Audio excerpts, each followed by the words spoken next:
Assalamualaikum warahmatullahi wabarakatuh. Innal hamdalillah nahmaduhu wa nasta'inuhu wa nastahdihi wa nastaghfiruh wa na'udzu billahi min shururi anfusina wa min sayyiati a'malina may yahdihillahu fala mudhillalah wa may yudlil fala hadiyalah. Ashhadu an la ilaha illallah wahdahu la syarikalah wa ashhadu anna sayyidana wa nabiyyana Muhammadan abduhu wa rasuluhu la nabiyya ba'dah. Allahumma salli wa sallim ala sayyidina Muhammadin miftahi babi rahmatillah adada ma fi ilmillah salatan wa salaman daimaini bidawami mulkillah wa ala alihi wa ashabihi wa man walah. Allahumma salli ala sayyidina Muhammadin tibbil qulubi wa dawaiha wa afiyatil abdani wa shifaiha wa nuril absari wa diyaiha wa qutil arwahi wa ghidhaiha wa ala alihi wa sahbihi sallim tasliman katsira. Subhanakallahumma la ilma lana illa ma 'allamtana innaka antal alimul hakim wa tub 'alaina innaka antat tawwabur rahim. Allahumma arinal haqqa haqqan warzuqna ittiba'ah wa arinal batila batila warzuqna ijtinabah wa la taj'alhu 'alaina mushtabihan fanattabi'al hawa. Allahumma 'allimna ma yanfa'una wanfa'na bima 'allamtana wa zidna min ladunka ilma amma ba'du. Hadirin para pemirsa dan jamaah majlis online yang selalu dirahmati oleh Allah Subhanahu wa taala. Alhamdulillah kita bersyukur pada Allah Subhanahu wa taala kembali pada hari ini, hari yang ketiga dari bulan suci Ramadan tahun 1441 Hijriah. Kita kembali dipertemukan oleh Allah Subhanahu wa taala dalam majlis ini dalam keadaan mendapatkan nikmat yang begitu banyaknya. Meskipun kembali kita masih menghadapi wabah penyakit virus corona 19, tetapi kita selalu bersyukur dan kita selalu bertawakal kepada Allah Subhanahu wa taala atas limpahan nikmat yang jauh lebih banyak daripada musibah yang kita rasakan. Semoga dengan kita bersyukur ini dan kita terus bertawakal kepada Allah, Allah Subhanahu wa taala memberikan kemudahan kepada kita semua dalam menghadapinya, dan segera Allah Subhanahu wa taala mengangkat semua musibah-musibah dan wabah yang sedang diderita oleh kaum muslimin dan seluruh umat di dunia. Hadirin kaum muslimin rahimakumullah, kembali pada majlis Ramadan hari ketiga ini kita akan lanjutkan pembahasan kitab fikih puasa yang merupakan seri kajian fikih madhab al-Imam Asy-Syafi'i radhiyallahu ta'ala anhu. Pada pertemuan yang lalu kita memulai pembahasan bab yang ketiga, yaitu macam-macam puasa. Dan telah disebutkan bahwa dilihat dari hukum puasa, bahwa puasa-puasa itu dibagi menjadi 4. Yang pertama adalah puasa yang wajib, yang kedua puasa sunnah, yang ketiga puasa makruh, dan yang keempat adalah puasa haram. Kemarin sudah kita bahas mengenai puasa wajib, bahwa puasa yang diwajibkan oleh Allah Subhanahu wa taala kepada kita ada 6 jenis puasa. Yang pertama adalah puasa Ramadan, yang kedua adalah puasa nazar, yang ketiga adalah puasa qada Ramadan, yang keempat puasa kafarat, yang kelima puasa ketika ada perintah imam untuk melaksanakan salat istisqa atau salat meminta hujan, dan yang keenam adalah puasa pengganti dam atau hukuman atas pelanggaran yang dilaksanakan seorang ketika melaksanakan ibadah haji maupun ibadah umrah. Kemudian sudah kita jelaskan juga mengenai puasa sunnah, ya, dan telah dibagi pembahasan puasa sunnah ini. Yang pertama puasa sunnah yang terulang setiap tahun, yaitu yang pertama puasa Arafah, kemudian puasa Asyura, yaitu yang jatuh pada tanggal 10 dari bulan Muharram. Kemudian yang ketiga adalah puasa bulan haram atau Asyhurul Hurum, yaitu puasa yang dilakukan pada 4 bulan yang disucikan, yaitu Zulqa'dah, Zulhijjah, Muharram, dan Safar. Yang ketiga, yang keempat puasa 6 hari dari bulan Syawal yang dilakukan setelah seseorang menjalankan ibadah puasa Ramadan untuk menyempurnakan ibadah puasa itu, sehingga seseorang dicatat telah melaksanakan puasa selama 1 tahun, yaitu dengan puasa wajib, bukan puasa sunnah. Kemudian yang kelima adalah puasa 8 hari pertama pada bulan Zulhijjah, yang disebut dengan al-ashrul awal minal Zulhijjah, yang terkenal pahalanya sangat besar di sisi Allah Subhanahu wa taala. Maka pada hari-hari tersebut dianjurkan untuk berpuasa, khususnya pada tanggal 8 yang disebut dengan hari Tarwiyah. Ya. Adapun tanggal 9 juga dianjurkan, ya inilah yang disebut dengan puasa Zulhijjah yang sudah puasa Arafah yang jatuh pada tanggal 9 Zulhijjah yang sudah kita jelaskan dalam pembahasan puasa yang dianjurkan setiap tahunnya.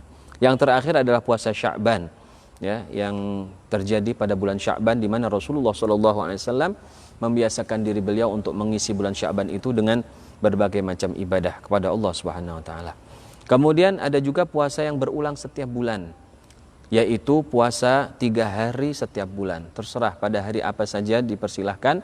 Yang paling dianjurkan adalah pada pertengahan bulan yang disebut dengan Ayyamul Bid, yaitu tanggal 13, 14 dan 15 setiap bulan Hijriyah. Ya, jadi yang menjadi patokan adalah bulan Hijriyah, bukan bulan Masehi. Karena pada pertengahan bulan itu bulan sudah mencapai sempurna dalam purnamanya, sehingga malam menjadi terang atau menjadi putih, dan itulah kemudian disebut dengan Ayyamul Bid atau hari-hari putih. Kemudian juga puasa akhir bulan yang disebut dengan Ayyamus Sud, hari-hari hitam, karena bulan sudah hilang dari peredarannya dan akan muncul kembali pada bulan berikutnya menjadi sebuah bulan sabit yang kecil, sehingga keadaan di malam hari menjadi gelap gulita. Hadirin rahimakumullah, itulah kurang lebih apa yang sudah kita bahas. Satu lagi, puasa yang berulang setiap minggu, yaitu puasa Senin Kemis dan puasa Daud, yang merupakan sebaik-baik puasa sunnah yang diajarkan oleh Rasulullah Sallallahu Alaihi Wasallam. Hadirin rahimakumullah, berikutnya kita akan membahas pada hari ini tentang puasa makruh dan puasa haram yang menjadi bagian dari jenis-jenis puasa. Apa itu makruh? Makruh adalah sebuah perbuatan yang jika dikerjakan oleh seseorang, maka orang itu tidak mendapatkan dosa. Tetapi jika ditinggalkan, tidak dilakukan, maka justru dia mendapatkan pahala dari Allah Subhanahu wa taala. Oleh karena itu, makruh ini merupakan perbuatan yang kebalikan dengan perbuatan sunnah. Sunnah jika dikerjakan berpahala, jika ditinggalkan tidak berdosa, ya. Tetapi sayang karena ibadah sunnah ini merupakan pelengkap dari ibadah-ibadah kita sehari-hari. Hadirin rahimakumullah, apa saja yang merupakan puasa makruh? Kita akan mulai pembacaan kitab ini. Bismillahirrahmanirrahim. Puasa makruh. Puasa makruh atau sesuatu yang tidak disukai adalah puasa yang jika ditinggalkan akan mendapatkan pahala, dan jika dikerjakan maka tidak berdosa. Di antara puasa makruh tersebut adalah yang pertama, puasa pada hari Jumat. Hukumnya makruh menyendirikan hari Jumat untuk berpuasa. Rasulullah SAW bersabda, la yasum ahadukum yaumal jumu'ati illa an yasuma qablahu aw yasuma ba'dahu. Janganlah seorang di antara kalian berpuasa pada hari Jumat kecuali ia berpuasa sebelumnya atau berpuasa sesudahnya. Hadis riwayat Bukhari dan Muslim. Berdasarkan hadis ini, para ulama mengatakan bahwa jika seorang muslim berpuasa 1 hari saja dan melakukannya pada hari Jumat, ya, tidak didahului puasa sebelumnya pada hari Kamis, atau tidak diikuti setelahnya dengan puasa hari Sabtu, maka puasa tersebut hukumnya adalah sah, tetapi hukumnya adalah makruh. Ya, hukumnya adalah makruh. Hal itu tidak disukai. Ya, hal itu tidak disukai. Apakah orang itu dapat pahala? Insya Allah dapat pahala, tetapi pahalanya mungkin tidak seberapa karena dia sudah melakukan sesuatu yang sebaiknya ditinggalkan. Kemudian rahimakumullah, yang kedua adalah puasa hari Sabtu atau hari Minggu. Ya, hari Sabtu atau hari Minggu. Rasulullah SAW bersabda, la tasumu yaumas sabti illa fi maftaradallahu alaikum. Janganlah kalian berpuasa pada hari Sabtu kecuali yang Allah wajibkan kepada kalian. Hadis riwayat Tirmizi, Abu Dawud dan Ibnu Majah. Begitu pula tidak boleh berpuasa pada hari Minggu saja, karena orang-orang Yahudi mengagungkan hari Sabtu dan orang-orang Nasrani mengagungkan hari Minggu. Tetapi tidak dimakruhkan menggabungkan 2 hari itu dalam puasa, karena tidak ada seorang pun yang mengagungkan 2 hari sekaligus. Ummu Salamah radhiyallahu anha berkata, Nabi SAW lebih banyak berpuasa pada hari Sabtu dan Minggu daripada hari yang lain. Beliau bersabda, innahuma yauma 'idin lil musyrikin fa ana uhibbu an ukhalifahum. Sesungguhnya kedua hari itu, maksudnya adalah Sabtu dan Minggu, adalah hari raya orang-orang musyrik, maka aku ingin untuk menyelisihi mereka. Hadis riwayat Ahmad. Hadirin rahimakumullah, puasa kedua yang hukumnya adalah makruh di dalam syariat kita adalah menyendirikan berpuasa pada hari Sabtu saja atau pada hari Minggu saja. Jadi seperti hari Jumat juga, 2 hari Sabtu dan hari Minggu juga dilarang seseorang untuk menyendirikan puasa pada hari itu saja. Tapi kalau dia melaksanakan 2 hari, sehari sebelumnya atau sehari setelahnya, maka hal itu menghilangkan kemakruhan daripada puasa tersebut. Hal ini berdasarkan hadis yang tadi disebutkan bahwa hari Sabtu dan hari Ahad itu merupakan hari yang diagungkan atau dimuliakan oleh ahlul kitab. Ya, seperti yang diketahui orang-orang Yahudi mereka beribadah pada hari Sabtu dan orang-orang Nasrani beribadah pada hari Minggu atau hari Ahad.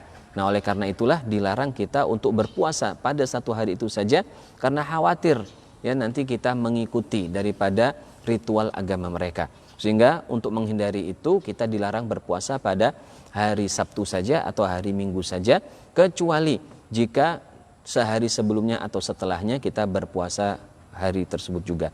Begitu juga rahimakumullah, kemakruhan ini hilang apabila hari Jumat, Sabtu atau Minggu itu kebetulan bertemu dengan hari yang kita dianjurkan untuk berpuasa. Misalnya pada hari Jumat bertepatan dengan tanggal 9 Arafah, atau pada hari Sabtu bertepatan dengan 10 Muharram atau Ashura, maka kita tetap dianjurkan untuk berpuasa meskipun hanya satu hari itu saja. Jadi meskipun kita puasa hari Sabtu saja misalnya atau Jumat saja, jika bertemu atau bertepatan dengan pelaksanaan ibadah sunnah puasa yang lain, maka tidak dilarang, bahkan tetap anjurannya tidak hilang. Jadi itu pengecualian yang pertama. Jadi jika bertepatan dengan ibadah atau waktu pelaksanaan puasa sunnah yang lain. Yang kedua, yang juga tidak apa-apa seseorang untuk melaksanakan puasa Jumat, Sabtu atau Minggu adalah jika bertepatan dengan kebiasaan dia berpuasa. Misalnya ada seseorang yang membiasakan diri berpuasa puasa Daud misalnya, satu hari puasa, satu hari tidak. Kebetulan pada hari Jumat itu bertepatan dengan waktunya untuk berpuasa, karena sebelumnya hari Kamis dia tidak berpuasa. Lalu Jumat dia puasa, Sabtu tidak puasa, Minggu dia puasa kembali. Maka hal itu juga tidak apa-apa karena memang berkaitan dengan kebiasaan dia dalam menjalankan ibadah puasa sunnah. Nah, inilah rahimakumullah. Jadi puasa yang kedua yang dimakruhkan adalah puasa pada hari Sabtu dan hari Minggu jika disendirikan dan tidak bertepatan dengan waktu-waktu khusus untuk beribadah puasa. Yang ketiga di antara puasa makruh juga adalah puasa sepanjang tahun atau shaumud dahri. Ya, apa yang dimaksud sepanjang tahun atau puasa dahr? Yaitu puasa sepanjang tahun adalah makruh bagi orang yang khawatir mudarat atas dirinya atau hilangnya hak orang lain. Diriwayatkan dari Abdullah bin Amr bin As radhiyallahu taala anhuma bahwa Rasulullah sallallahu alaihi wasallam bersabda, la shoma man shomal abad. Tidak ada puasa atau tidak berpuasa orang yang berpuasa selama-lamanya. Hadis riwayat Bukhari dan Muslim. Diriwayatkan juga bahwa Sayyiduna Umar Ibnul Khattab radhiyallahu taala anhu bertanya kepada Nabi sallallahu alaihi wasallam, bagaimana hukum orang yang berpuasa sepanjang masa? Beliau kemudian menjawab, la shoma wala aftar. Orang itu tidak berpuasa, tidak pula berbuka atau tidak berpuasa. Hadis riwayat Muslim. Yang ketiga di antara puasa yang dimakruhkan adalah puasa dahr atau puasa sepanjang hari, sepanjang masa. Maksudnya adalah seseorang yang sepanjang tahun semuanya dijadikan untuk berpuasa. Setiap hari berpuasa, tidak ada berhentinya sama sekali. Ya, tentu saja orang yang melaksanakan puasa dahr ini atau puasa sepanjang masa, mereka tidak berpuasa pada hari-hari yang dilarang atau hari-hari yang diharamkan yang akan kita bahas, ya, misalnya hari raya. Pada hari raya mereka tidak berpuasa. Ya, begitu juga pada hari haram yang lain, tetapi selain itu mereka berpuasa semua. Secara hukum asal puasa seperti ini dibolehkan, tetapi jika puasa itu mampu membuat dirinya menjadi lemah. Lemah maksudnya bagaimana?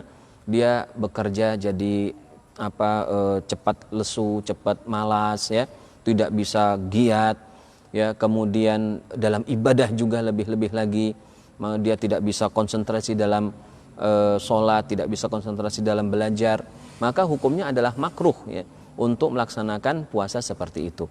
Begitu juga jika puasa dahar itu mampu atau bisa menghalangi hak-hak orang lain.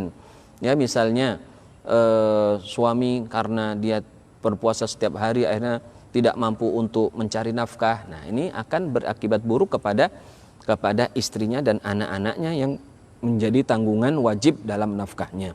Begitu juga misalnya karena orang itu berpuasa ada tugas-tugas wajib yang harus dia kerjakan menjadi tidak terlaksana, maka itu juga menjadikan puasa tersebut menjadi makruh.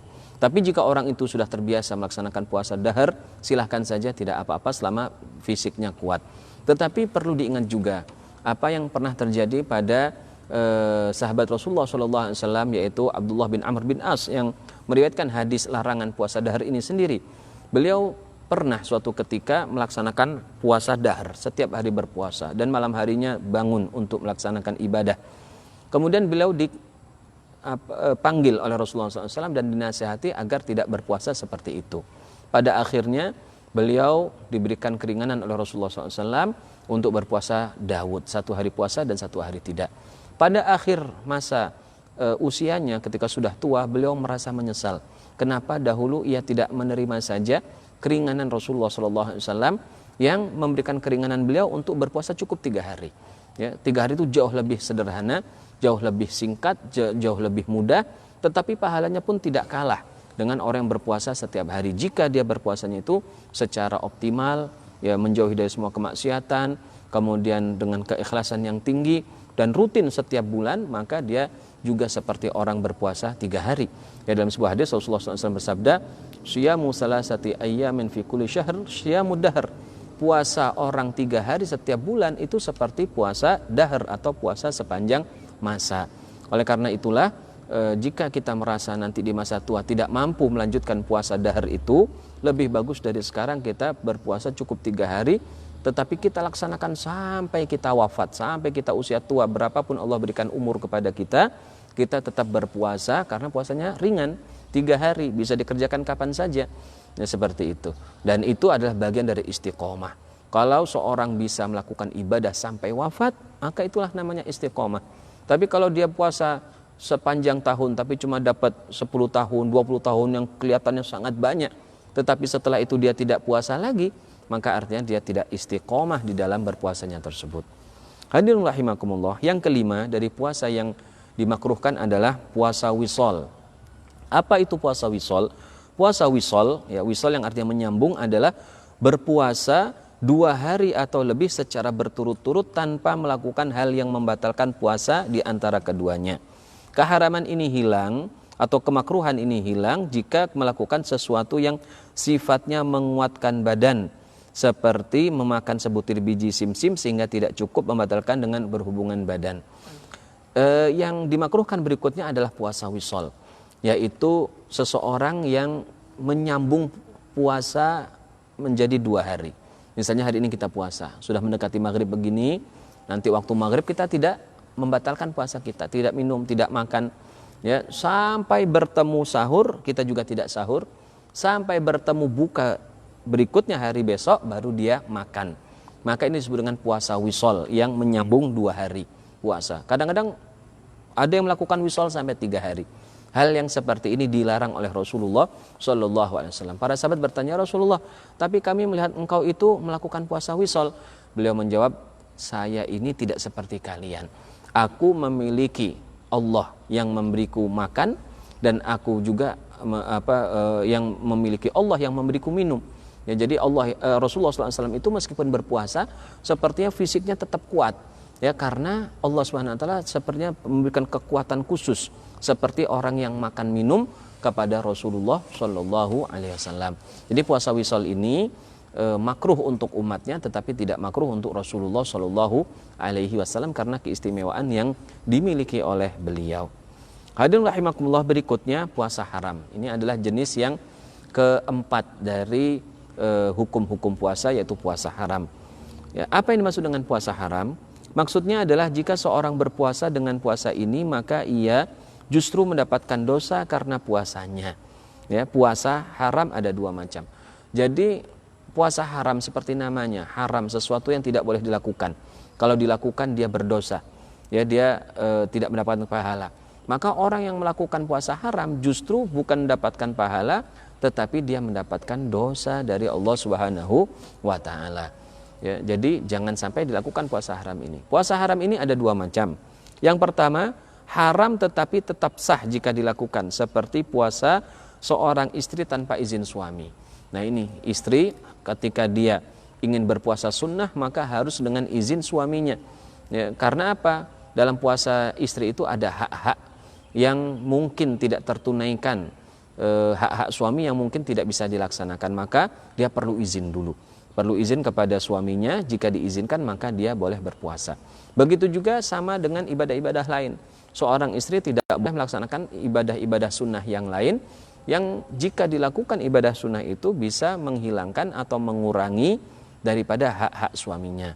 Ya, misalnya perempuan ini tahajud, ya, dari jam 2 sampai subuh gitu, dia bangun terus. Ketika habis subuh dia masih ibadah, ketika sudah selesai syuruk, sudah selesai dia malah tidur. Karena suaminya nggak ada yang nyiapkan makanannya, sarapannya, anak-anaknya dibiarkan begitu saja, dia tidur begitu saja karena kecapean, ngantuk. Nah, yang seperti ini malah bukan mendatangkan kebaikan, justru mendatangkan keburukan bagi seorang istri tersebut. Yang kedua, haram dan tidak sah jika dilakukan, yaitu ada 5. Jadi jenis yang kedua ini adalah puasa haram yang jika dilakukan maka puasanya tidak sah. Adapun puasa yang pertama, yang seorang istri berpuasa tanpa izin suami, puasanya sah. Ya, dia istilahnya puasanya itu sudah benar, secara ibadah sudah pas. Tetapi dia tidak mendapatkan pahala dari puasanya tersebut, malah mendapatkan dosa. Yang kedua ini, jika dilakukan puasanya tetap tidak sah. Ya, artinya tidak pernah terjadi ibadah sama sekali. Apa saja? Ada 5. Yang pertama, puasa pada hari raya Idul Fitri atau 1 Syawal. Ya, puasa pada hari raya Idul Fitri setelah kita melaksanakan setelah melaksanakan puasa Ramadan. Yang kedua, puasa pada hari raya Idul Adha, yaitu tanggal 10 Zulhijjah. Keharaman puasa pada kedua hari raya di atas didasarkan pada hadis Abu Sa'id Al-Khudri radhiyallahu anhu, ia berkata, Rasulullah SAW melarang puasa pada 2 hari raya, hari raya Idul Fitri dan hari Nahr atau Idul Adha, hadis riwayat Bukhari dan Muslim. Jadi rahimakumullah, di sini menjadi jelas bahwa Rasulullah SAW melarang seseorang untuk berpuasa pada 2 hari raya tersebut, ya, hari raya Idul Adha dan hari raya Idul Fitri. Jika ada yang tetap melakukannya, maka hukumnya adalah haram dan tidak mendapatkan pahala. Yang ketiga, puasa hari tasyrik 11, 12, 13 Zulhijjah. Diriwayatkan dari Nubaisyah Al-Hudzali radhiyallahu anhu bahwa Rasulullah SAW bersabda, ayyamut tasyriqi ayyamu aklin wa syurbin wa fi riwayah bi ziyadah wa dzikrillah. Hari tasyrik adalah hari-hari untuk makan dan minum. Dalam riwayat lain disebutkan dengan tambahan dan berzikir kepada Allah. Jadi hadirin rahimakumullah, hari tasyrik ini yaitu jatuh setelah hari raya Idul Adha pada tanggal 11, 12, 13, dilarang untuk berpuasa pada hari tersebut karena hari tasyrik merupakan hari untuk bersenang-senang, untuk berbahagia, hari untuk makan dan minum, karena ketika itu banyak ada hewan kurban sehingga kita bisa berbahagia dengan memakan hewan kurban yang disembelih dengan bagian ibadah sehingga memiliki keberkahan di dalamnya, sehingga kita dilarang untuk berpuasa. Lebih bagus kita menikmati hari-hari itu dengan tidak berpuasa. Kemudian yang keempat, di antara puasa yang diharamkan adalah puasa setelah pertengahan Sya'ban. Nah, ini sudah kita lewati kemarin. Setelah pertengahan Sya'ban, yaitu berpuasa sejak tanggal 16, 17 dan seterusnya sampai akhir Sya'ban. Ini dilarang, ya. Diriwayatkan dari Abu Hurairah radhiyallahu anhu, Nabi SAW bersabda, la yataqaddamanna ahadukum ramadhana bi shaumi yaumin aw yaumaini illa ayyakuna rajulan kana yasumu shauman falyasum dzalikal yauma. Janganlah sekali-kali seorang di antara kalian mendahului Ramadan dengan puasa sehari atau 2 hari, kecuali seorang yang telah memiliki kebiasaan puasa, maka hendaklah ia berpuasa hari itu. Ya, jadi Rasulullah melarang seseorang berpuasa mendahului Ramadan. Ya, mendahului Ramadan di sini disebutkan 2 dan 3 hari, tetapi nanti dalam hadis berikutnya disebutkan bahwa sisa Ramadan itu maksudnya dari pertengahan bulan Sya'ban. Dan diriwayatkan dari Abu Hurairah radhiyallahu anhu, ia berkata, Rasulullah sallallahu alaihi wasallam bersabda, "Idza baqiya nisfu min Sya'bana fala tasumu." Jika telah tersisa setengah dari bulan Sya'ban, maka janganlah kalian berpuasa. Terlihat dari hadis ini, sudah setengah dari Sya'ban. Berarti sudah lewat dari tanggal 15. Kalau sudah lewat tanggal 15, kata Nabi, jangan berpuasa. Hadis ini riwayat Tirmizi dan ia berkata hadis hasan sahih. Berdasarkan hadis-hadis di atas, maka diharamkan berpuasa setelah pertengahan kedua bulan Sya'ban, yaitu sejak tanggal 16 Sya'ban hingga akhir bulan. Dikecualikan dari pengharaman ini 3 hal. Jadi hukum asalnya berpuasa pertengahan Sya'ban adalah tidak boleh. Hukumnya adalah haram, ya, tidak boleh dilakukan. Tetapi dikecualikan seseorang yang memiliki 3 alasan berikut ini. Salah satunya, yang pertama adalah orang yang ingin melakukan puasa wajib seperti mengqadha Ramadan atau puasa kafarat atau puasa nazar. Jadi kalau ada seseorang yang masih punya hutang Ramadan lalu masuk pertengahan Sya'ban, dia masih boleh berpuasa. Ya, khususnya ibu-ibu ini yang punya selalu setiap tahun biasanya punya hutang Ramadan, maka jika waktunya sudah mepet dan baru bisa mengerjakan setelah pertengahan Sya'ban, maka tidak apa-apa. Ya, maka tidak apa-apa dia mengerjakan pada akhir Sya'ban tersebut. Kemudian yang kedua, orang yang memiliki kebiasaan puasa sebelumnya seperti puasa Senin Kemis.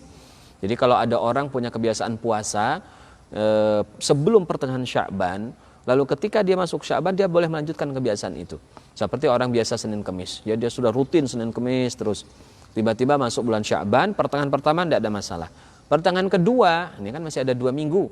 Berarti ada 2 kali Senin Kemis. Dia mau lanjut boleh atau tidak? Boleh. Ya, dia tidak tertabrak atau tidak bertentangan dengan hadis yang melarang tadi. Karena ini ada kebiasaan tersendiri yang dia boleh menjalankannya. Jadi dia silahkan melanjutkan Senin Kemis itu. Bahkan seandainya hari terakhir Sya'ban itu bertemu atau bertepatan dengan hari Senin atau hari Kemisnya, lalu dia berpuasa, maka juga tidak ada masalah. Karena kembali lagi itu adalah bagian dari kebiasaan orang tersebut di dalam berpuasa. Begitu juga kalau ada orang yang berpuasa Daud, 1 hari puasa 1 hari tidak, maka dia boleh melanjutkan sampai dengan akhir daripada bulan Sya'ban. Yang ketiga, orang yang menyambung puasa dengan sebelum pertengahan kedua, yaitu puasa tanggal 15 Sya'ban, maka ia boleh berpuasa hari setelahnya, yaitu tanggal 16. Jika ia berpuasa tanggal 16, maka boleh berpuasa tanggal 17 dan seterusnya hingga akhir bulan. Tetapi jika ia memutus rangkaian itu, maka haram baginya untuk berpuasa pada hari berikutnya. Jadi yang keempat adalah, atau yang ketiga dari pengecualian ini adalah seseorang yang menyambung puasa. Menyambung puasa itu bagaimana? Yaitu orang yang menyambung puasa sebelum pertengahan Sya'ban menuju ke pertengahan yang kedua. Jadi orang itu paling tidak tanggal 15 puasa. Ya, tanggal 15 dia berpuasa, maka jika dia lakukan itu tanggal 16-nya boleh lanjut puasa. Nah, karena nyambung kan, 15, 16 nyambung. Kalau 16 dia berpuasa, 17-nya juga dia boleh berpuasa. Karena masih nyambung. Kalau 17 berpuasa, 18 boleh. 18 puasa, 19 boleh, dan seterusnya sampai akhir bulan. Tapi jika ketersambungan ini terputus di tengah-tengahnya, misalnya dia sudah puasa 15, 16, 17, 18, 19-nya dia tidak puasa, 19-nya putus, maka dia tidak boleh lagi puasa pada tanggal 20 dan juga tidak boleh berpuasa pada hari-hari setelahnya sampai dengan akhir Sya'ban. Nah ini, jadi ada 3 pengecualian seseorang dilarang berpuasa pertengahan Sya'ban dikecualikan 3 hal. Orang yang melakukan puasa wajib, misalnya puasa qadha, nazar atau kafarat, atau orang yang punya kebiasaan puasa sunnah sebelumnya, atau seseorang yang memiliki atau sudah berpuasa menyambung sejak sebelum pertengahan Sya'ban, maka dia boleh melanjutkan puasa itu sampai dengan akhir Sya'ban jika tidak diputus. Kemudian yang terakhir di antara puasa yang diharamkan adalah puasa hari Syak atau hari yang ada keraguan-raguan. Yaumus Syak atau hari Syak. Apa itu hari Syak?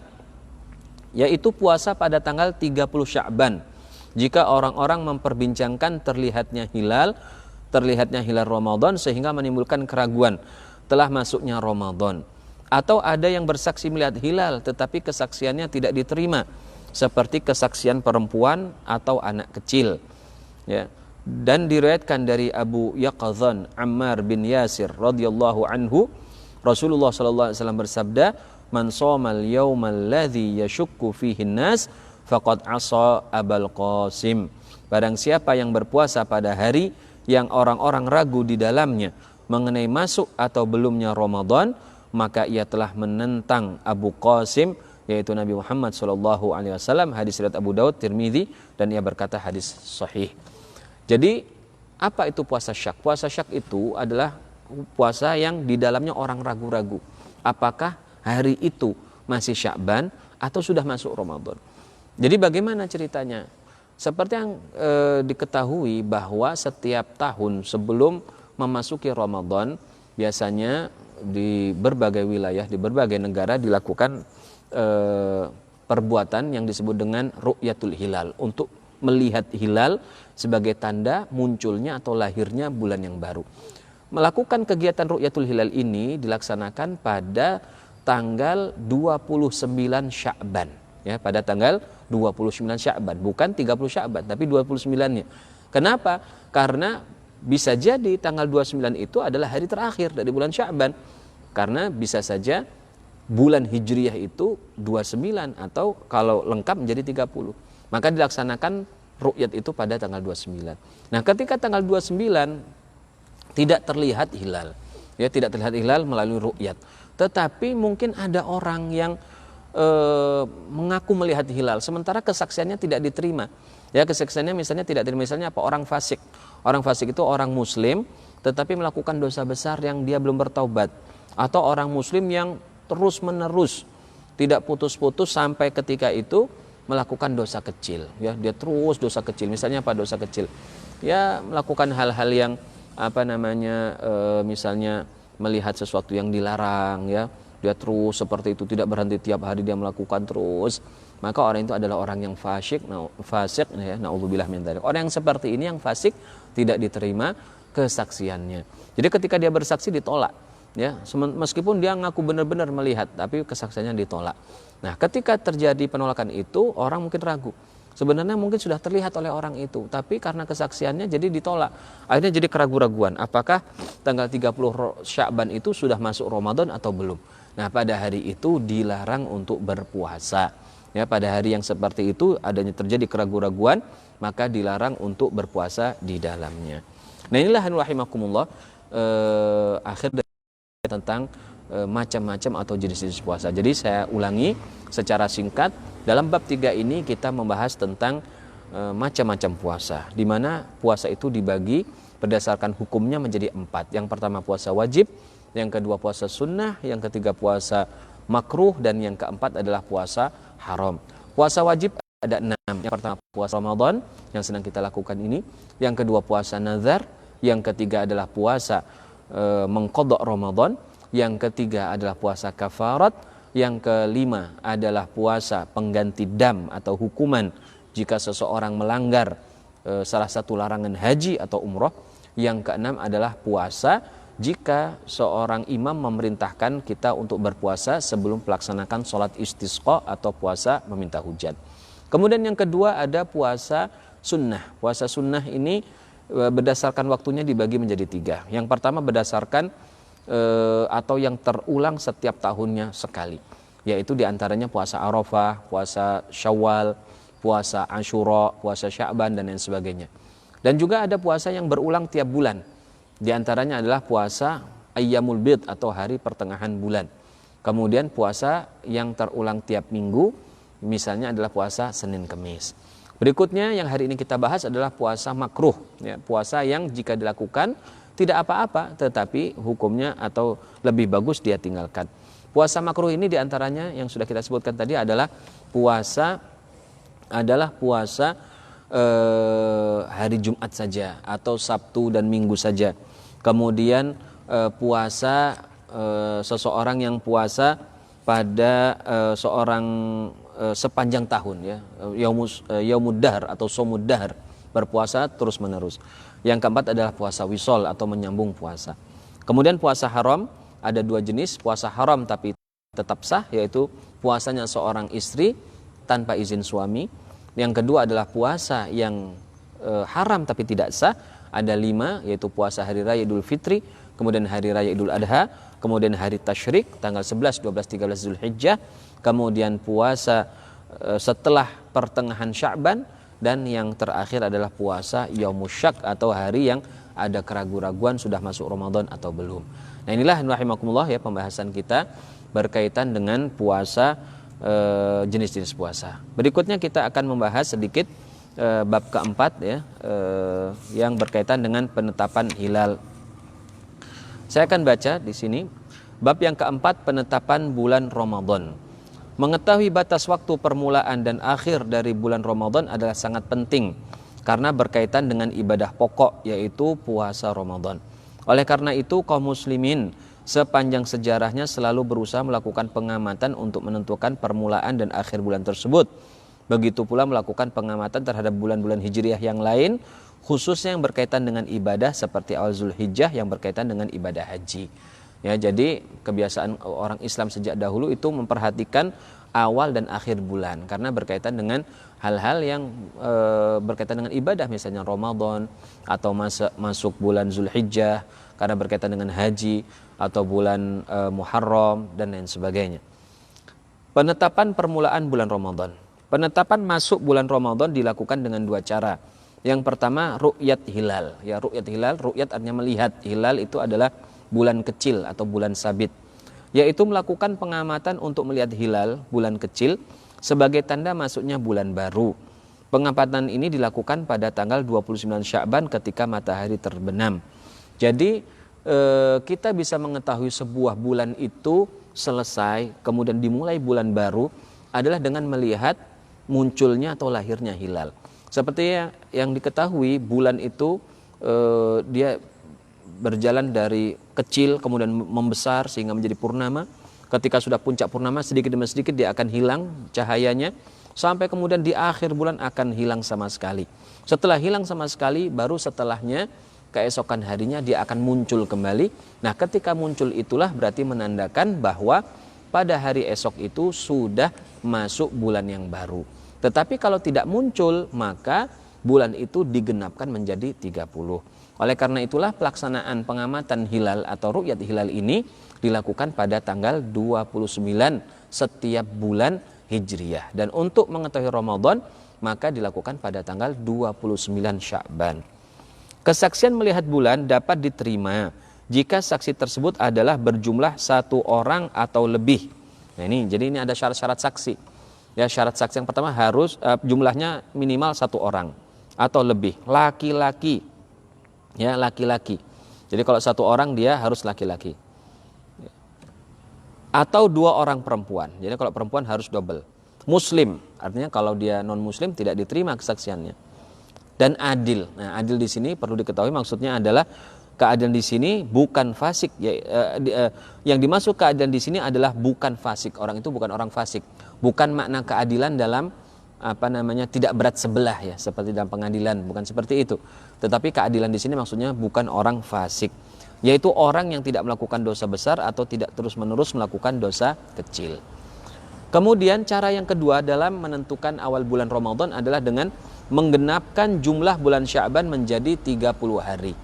Ya, jadi kalau tanggal 29 itu tidak terlihat hilalnya tertutup atau memang tidak muncul, hari terang tapi tidak terlihat, maka artinya bulan itu dilengkapi menjadi 30, ya, bukan 29 saja. Atau misalnya mungkin terlihat hilal tetapi tertutup, jadi kita ragu ada muncul atau tidak, maka juga pada keadaan seperti itu seseorang atau penguasa menetapkan bahwa bulan yang sedang berjalan dilengkapi menjadi 30 hari. Kedua, menggenapkan jumlah bulan Sya'ban menjadi 30 hari. Cara ini dilakukan jika tidak ada seorang yang memberikan kesaksian atau tertutupnya langit dengan awan atau faktor lainnya. Jadi ketika nggak ada didapat orang yang melihat, ya, atau ada yang melihat tapi saksinya tidak diterima, ya, atau tertutupnya langit dengan awan atau faktor yang lain, maka ketika itu Sya'ban digenapkan menjadi 30. Kedua cara ini didasarkan pada sabda Rasulullah SAW. Kedua cara, yang pertama ru'yat hilal maupun penggenapan bulan menjadi 30 berdasarkan perintah atau berdasarkan penjelasan dari Rasulullah SAW. Beliau bersabda dalam hadisnya, sumu li ru'yatihi wa aftiru li ru'yatihi. Ya, sumu li ru'yatihi, puasalah kamu karena melihat hilal. Wa aftiru li ru'yatihi, dan berbukalah kamu atau berhentilah puasa selesai puasa Ramadan dengan melihat hilal. Fa in ghumma 'alaikum fa akmilu 'iddata sya'bana 30 yauman. Jika tertutup atas kalian bulan di akhir itu ketika ru'yat, maka sempurnakanlah bulan Sya'ban itu, bilangan Sya'ban itu menjadi 30 hari. Ya, jadi kalau tidak terlihat pada tanggal 29, maka Sya'ban dilengkapi menjadi 30 hari.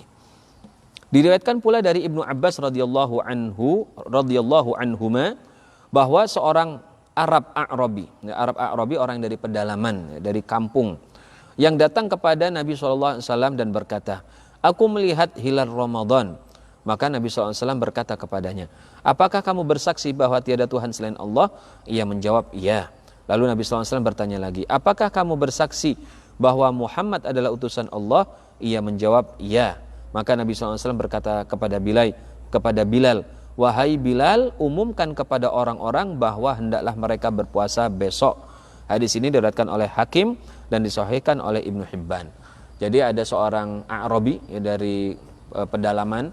Pedalaman ini kalau untuk orang Arab dahulu biasanya adalah orang-orang Arab yang hidupnya secara nomaden. Dia tidak punya pemukiman, tidak tinggal di sebuah tempat.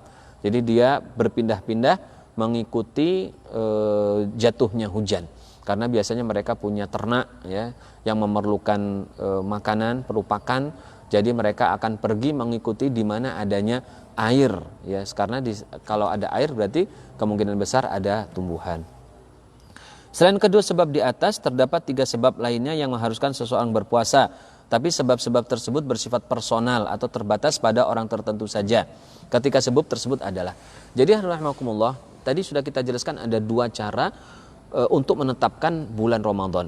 Nah, penetapan Ramadan dengan 2 cara tersebut itu adalah penetapan yang umum, berlaku bagi semua masyarakat, berlaku bagi semua rakyat yang ada di negeri itu. Nah, berikutnya ini ada 3 cara lain, ya, ada 3 cara lain yang bisa dijadikan sebagai standarisasi atau ukuran masuknya Ramadan.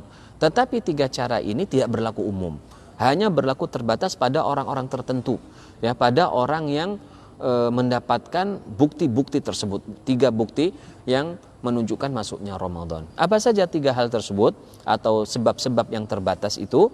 Yang pertama adalah orang yang melihat hilal sendiri tetapi ditolak kesaksiannya karena kefasikan. Jadi ada orang melihat hilal dia, tetapi karena orang itu bukan orang yang terpenuhi kesaksiannya, tidak memenuhi unsur diterimanya kesaksian dari orang tersebut, misalnya karena itu orang fasik, ya, tidak adil, atau orang itu perempuan tapi cuma 1 orang sehingga tidak diterima, maka kesaksiannya itu tidak bisa dijadikan hukum atau dijadikan dasar berpuasanya seluruh manusia, seluruh rakyat di sebuah negeri. Tetapi bagi orang yang melihatnya itu, jika dia benar-benar melihat hilal tersebut, maka orang tersebut wajib berpuasa. Tetapi dia puasa sendiri, ya, dia berpuasa sendiri, tidak memamerkan, ya, dia tetap berpuasa karena dia telah secara yakin, secara pribadi telah melihat tanda masuknya bulan Ramadan. Jadi ini cara pertama, yaitu seseorang yang benar-benar melihat hilal tetapi kesaksiannya tidak bisa diterima sebagai dasar penetapan masuknya Ramadan untuk seluruh rakyat yang ada di negeri tersebut.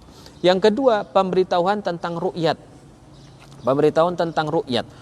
Dalam hal ini ada 2 keadaan. Jika yang memberitahu adalah orang yang terpercaya, maka wajib berpuasa, baik hati kita membenarkan dirinya atau tidak. Adapun jika tidak dapat dipercaya, maka tidak wajib berpuasa, kecuali jika hati kita membenarkannya. Maksudnya bagaimana? Maksudnya adalah ada informasi bahwa hilal telah terlihat. Ada informasi bahwa hilal telah terlihat. Yang bawa informasi ini kita lihat. Ya, informasi itu kan kita lihat dulu, benar atau tidaknya informasi ini tergantung dari sumbernya. Kita lihat sumbernya, orang yang membawa informasi tersebut. Apakah orang yang memberitahukan itu adalah orang yang terpercaya? Artinya kita tidak ragu, mungkin karena orangnya soleh, orangnya baik, ya mungkin ibadahnya bagus. Jadi kita tidak ada keraguan dari ucapan orang itu. Orang itu yakin ucapannya benar. Jika ada perasaan di dalam diri kita bahwa orang itu mengucapkan sesuatu kebenaran, artinya dia tidak berdusta, maka kita wajib ikut daripada ucapan orang itu. Misalnya orang itu mengatakan, saya melihat hilal, saya melihat sendiri hilal, nggak ada saksi, kebetulan saya lagi jalan atau ketika saya ada di tempat yang tinggi, kemudian saya melihat hilal tersebut, ya saya melihat hilal tersebut, ya tapi dia tidak bisa misalnya menyampaikan kesaksiannya itu, ya maka orang yang mendapatkan kabar wajib untuk ikut berpuasa, mengikuti puasanya orang tersebut, ya karena orang itu karena sudah melihat hilal dia wajib berpuasa, lalu dia memberitakan orang lain. Maka jika orang lain itu melihat si pemberitahu itu, sumber berita itu adalah orang yang terpercaya, wajib berpuasa bersamanya. Tapi kalau orang itu tidak terpercaya, orang fasik, ya mungkin dia pelaku maksiat, dia suka minum dan sebagainya, kebetulan dia melihat, maka kalau di dalam hati kita, ya dalam hati kita membenarkan orang ini meskipun fasik, dia kayaknya benar-benar ngomongnya, ya nggak berdusta dia, maka kita juga harus ikut. Tapi kalau kita agak ragu, jangan-jangan orang ini main-main, ya karena dia kan terkenal nggak bagus akhlaknya, maka dia tidak perlu mengikuti berita dari orang tersebut. Yang ketiga, perkiraan masuknya Ramadan dengan ijtihad atau usaha mencari waktu. Jadi misalnya ada orang yang tidak dapat informasi dari luar, dia hidup sendiri. Dia bingung apakah sudah masuk Ramadan atau belum besok hari. Maka dia wajib untuk melakukan ijtihad, yaitu usaha-usaha mengetahui masuknya Ramadan. Bagaimana caranya? Bagi seseorang yang tidak dapat mengetahui Ramadan dengan berbagai cara di atas, ya dengan ru'yat, dengan mengenapkan puasa Sya'ban 30 hari dan sebagainya, maka ia wajib menetapkan permulaan Ramadan dengan ijtihad. Seperti seorang tahanan yang tidak diberitahu tentang masuknya Ramadan. Jadi ada orang di penjara, ya tapi karena mungkin penguasa yang memenjarakan orang itu adalah otoriter, jadi dia tidak diberikan haknya untuk ibadah, sehingga Ramadannya juga dia tidak diberitahu kapan masuknya Ramadan. Maka orang tersebut harus berijtihad dengan berbagai wasilah, seperti suara dentuman meriam yang biasa dipakai untuk menandai masuknya Ramadan. Ya, dia di penjara di bawah tanah misalnya, tapi dia samar-samar terdengar ada dentuman yang menandai Ramadan, atau orang-orang sipir di penjara itu ngomong tentang besok Ramadan, maka dia di situ wajib berpuasa berdasarkan info tersebut. Seperti suara dentuman meriam yang biasa dipakai untuk menandai masuknya Ramadan, suara sirine atau lainnya. Ijtihad harus dilakukan agar puasanya menjadi sah.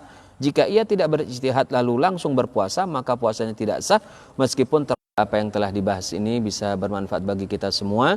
Semoga kita besok hari bisa melanjutkan materi kita ini, yaitu tentang penetapan akhir Ramadan dan penetapan bulan-bulan yang lainnya. Semoga Allah Subhanahu wa taala meridhai kita, dan kita berdoa kepada Allah Subhanahu wa taala semoga apa yang kita lakukan ini menjadi hal yang diterima dan diridhai Allahnya. Bismillahirrahmanirrahim.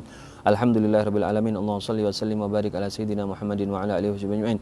Allahumma nas'aluka ridhakal jannah wa na'udzu bisakhatikan nar. Allahumma innaka 'afuwun karim tuhibbul 'afwa fa'fu 'anna.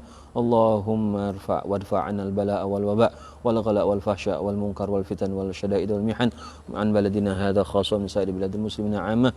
Wa sallallahu alaihi ala sayidina Muhammadin wa ala alihi wasallam. Walhamdulillahirabbil alamin. Bisirril Fatihah.